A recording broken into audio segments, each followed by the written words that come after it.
네, 사실 요즘처럼 저평가라는 단어를 찾기 힘든 때가 없는 것 같죠.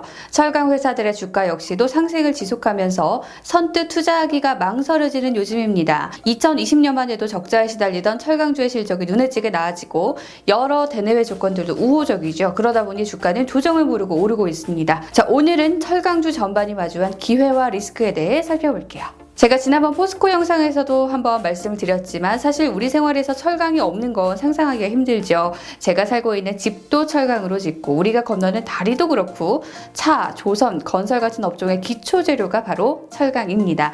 아직까지 우리를 괴롭히는 코로나로 전 세계 공장이 올스탑한 상황에서 철강도 부침을 겪었죠. 공장 강제로 문 닫고 생산 줄이고 수요까지 감소하면서 철강 생산 감소했는데 코로나 팬데믹 상황이 나아지면서 경기 회복이 예상보다 빨라지자 글로벌 철강 수요가 다시 늘고 있고요. 철광석 가격 최근 10년 최고치를 기록했을 정도입니다. 원재료 가격이 오르고 찾는 데도 많다 보니까 기초 철강제인 열연 강판의 유통 가격 4월 톤당 100만 원을 넘기면서 2008년 이후 최고치를 썼고요. 배수관, 도시가스관 같은 거 만드는 원형태의 철강 보셨죠? 강관 가격도 뛰었고요. 이거 말고도 철강 종류별로 다 가격이 오르고 있습니다. 철강 가격이 오르면 자연스럽게 관련 회사들의 매출은 늘 수밖에 없고요. 자, 규제층 요인도 철강 회사들에겐 좋은 기류를 만들어주고 있죠. 우선 중국이 환경 정책을 강화하고 나섰다는 점, 생산을 줄이고 각종 혜택을 줄이고 있다는 점 가장 큰 이슈입니다. 중국 정부는 5월 1일부로 수출할 때 중국 철강 회사들에게 되돌려줬던 일명 증치세, 우리말로는 부가세 환급을 중단한다고 밝혔죠.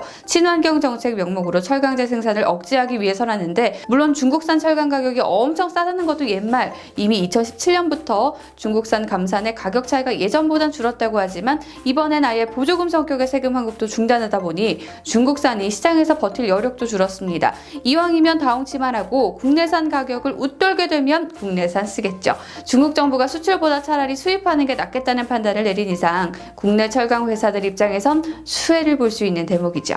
미국에서도 반가운 소식이 있어요. 확정된 건 아니지만요. 그동안 한국산 철강 대미 수출을 막았던 무역확장법 232조 개정 논의가 본격화했거든요. 이 법은 트럼프 전 대통령 때 만들어진 건데 대표적인 보호무역법입니다. 외국산 수입 제품이 미국 국가안보를 위협한다고 판단되면 긴급하게 수입을 제한하거나 고율의 관세를 매길 수 있도록 한 조항인데요.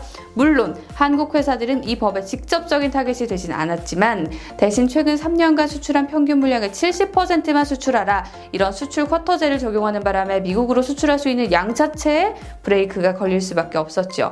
결국 중국산은 감소할 거고 미국으로 수출은 늘어날 가능성이 크니까 당장 눈앞의 실적 기대감도 큰 무리는 아닌 듯해요. 이런 여러 가지 환경 변화 속에서 단기적 전망을 정리해보면 그렇게 나쁘지가 않은데요. 세계 철강 수요가 2021년 한 해 2020년보다 5.3% 성장할 거라는 전망이 있어요. 중국을 제외하면 성장률은 9.4%로 더 높아질 거란 예측인데요. 코로나를 딛고 회복세를 보일 거란 얘기입니다. 제조업이 코로나로부터 회복되는 것도 있겠지만요. 미국 바이든 대통령의 공약, 인프라 투자였다는 점 생각해봤을 때 미국으로의 수출이 늘어나는 건 큰 호재일 수 있습니다. 믿기 힘드시겠지만 미국의 도로 인프라 세계 17위, 철도 12위, 전기 23위, 수도 공급 30위로 인프라로 보면 1, 2위에 있는 게 아니에요. 여기에 2조 5천억 달러 규모를 쓰겠다고 하고 제일 많이 투자될 분야가 운송, 인프라잖아요. 철강회사 입장에서 공장 현대화, 전기차 충전소, 교량, 철도, 터미널, 상수도관 교체 등에 투자한다고 하니까 사실 다 돈으로 보이는 영역이죠. 국내에서도 대표적으로 정부가 주택 공급에 적극적이라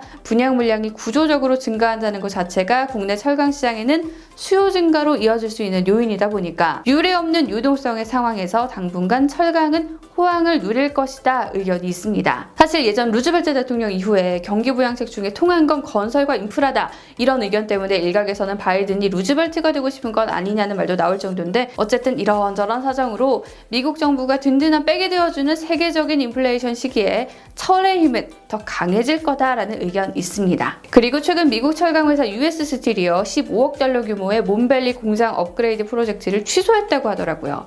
돈이 없어서가 아니라 투자를 결정한 2년 전과는 다르게 세상이 변해서 취소했다고 하던데요. 미국의 철강 가격 상승은 그 어느 것보다 더 가파랐는데 US 스틸이 2021년 1분기에 2020년 대비 개선된 실적을 내놓은 것도 감산으로 인한 철강 가격 상승에 수혜를 봤다고 할 수 있는 만큼 전 세계적으로 공급 과잉을 논하기 힘든 분위기 형성되고 있는 건 분명 국내 업체들에게도 호재가 될 수 있겠죠. 자, 리스크는 좀 더 근본적인 면에서 찾아볼 수 있을 것 같아요. 피치레이팅스가요, 철강 가격 반등이 오래 지속되지 않을 거라는 전망을 내놨는데요. 이미 재가동도 많이 진행되고 있고 중국에서의 수요도 2020년 12월 이미 정점을 찍은 걸로 보이니까 2분기에는 가격이 하락할 거다라는 예측이죠. 우리가 한 분기 앞만을 내다보고 투자할 수 없다 보니까 구조조정과 패러다임 변화 속에서 오는 리스크를 생각해보지 않을 수가 없더라고요. 제가 아까 말씀드린 자료를요, 세계의 철강 수요가 느는 쪽으로 집중을 해보면 호재일 수 있지만요, 동시에 중국의 수요는 둔화될 거라고 봤다는 거, 이게 또 아킬레스건이 될 수 있습니다. 철강 수요가 가장 많은 나라가 중국이기도 하고 앞으로 중국의 수요 여력이 남았다는 의견도 있지만요, 중국의 철강 수요 성장률이 줄어들 거라는 예상도 눈여겨볼 필요는 있겠네요. 또 중국이 공급을 줄이는 쪽으로 가고 있다는 것도 눈여겨봐야 하는데, 사실 중국은 1996년 조강 생산 1억 톤을 넘기면서 세계 1위 생산국으로 등장한 이후에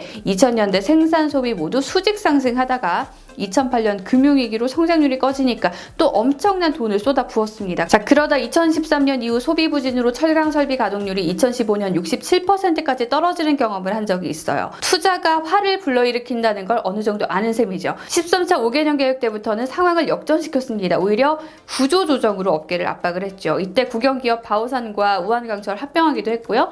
환경을 지키자는 생각도 물론 있고 그 의중에 대한 설왕설래가 있지만요, 규제 강화로 부실 기업을 퇴출하려는 속내도 분명 깔려 있습니다. 대신 글로벌 초대형 기업 상위 10대 기업 점유율을 60%까지 끌어올리겠다, 이런 계획이니까 중국의 공급이 줄어든다고 와 마냥 좋아할 일은 아니죠. 결국 양이 아닌 질을 택하고 그쪽으로 나아간다는 움직임이니까 프리미엄을 차별화 포인트로 잡은 한국 기업 입장에선 오히려 좀 고민해야 할 대목입니다. 좀 더 긴 그림에서는요, OECD가 글로벌 철강 수요가 2035년까지 완만하게 둔화되는 쪽으로 갈 거라고 전망했다는 점을 봐야 되는데, 경제가 성장하면서 정점을 찍은 후에는 철강 수요가 줄어든다는 거죠. 아니, 성장하면 더 많이 쓰지 않나 싶지만요, 자동차를 예로 들어보면 전기차가 대세가 되면서 자동차 부품 수도 급격하게 줄어들고 공유차가 늘어나면서 차 소유 자체가 줄어들고 차가 점점 성능이 좋아지다 보니 교체 시기도 길고 경량화되다 보니 쓰는 양 자체가 줄어든다는 거죠. 미국은 1970년 이미 철강 수요 감소로 적자 기업이 속출하다가 19개 철강사들이 파산하고 빅3 체제로 재편된 게 2000년 초반의 일입니다. 중국도 공급 개혁으로 철강 산업 구조 조정을 정부가 밀어붙이고 있고요.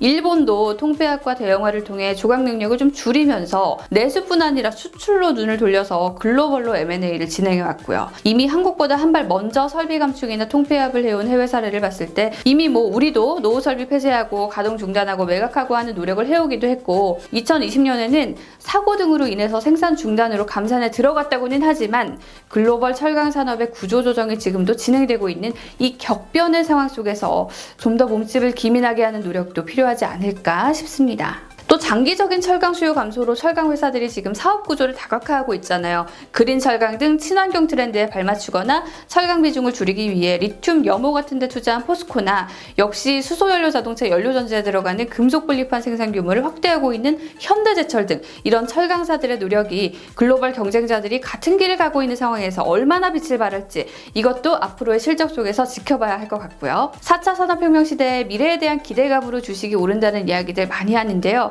자, 장기적 추세로 봤을 때 최근 몇 년간 S&P 500 상승률보다 미국의 철강주들이 지지부진했던 게 과연 실적 때문만이었을까 의문도 드는 상황이고요. 테슬라 공장 옆에 스틸 공장 짓고 테슬라 사이버 트럭에 쓰일 철강 생산하겠다, 이렇게 발표했던 스틸 다이내믹스 주가가 다른 철강주 대비 더 흐름이 좋았다는 것에도 트렌드 변화의 힌트를 좀 얻어볼 수 있을 것 같습니다. 자, 많은 분들이 철강주 투자에 앞서 철강의 미래에 대한 걱정을 하곤 하십니다. 그렇지만 워렌 버핏 선생님도 그러셨죠.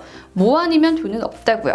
사람들이 모두 친환경 앞에서 전기차와 친환경 에너지만 쳐다보지만 이 세상에 완벽한 게 어딨어. 완벽히 한쪽으로 기우는 건 없다. 그래서 나는 쉐브론을 보유한다고 하셨습니다. 자, 워렌 버핏 선생님 말씀도 맞지만요, 글로벌 그리고 한국 철강 산업이 변곡점에 와 있다는 것도 부정하기 힘든 사실인 것 같아요. 경기 변동에 따른 일시적 현상보다는 좀 더 구조적인 변화에 집중해야 하는 이유죠. 우리 개인도 늘 미래를 대비하면서 당장 해야 할 일도 하지만 미래를 내다보고 공부도 하고 부업도 하고 살잖아요. 가격 상승에 취해 있기에는 세상은 너무 빨리 변화하고 있고 패러다임 변화가 절실한 시점인 듯 합니다. 자, 그런 점에서 철강주에 투자하실 때는 그런 대비를 제일 잘하고 있는 회사를 선택하시는 게 여러모로 좋지 않을까 싶은데요. 자, 오늘도 철강 산업에 대한 한 줄평 부탁드리고요. 저는 다음에 또 다른 콘텐츠로 이 격변하는 시장 속 경제 이야기 전해드리도록 할게요. 안녕.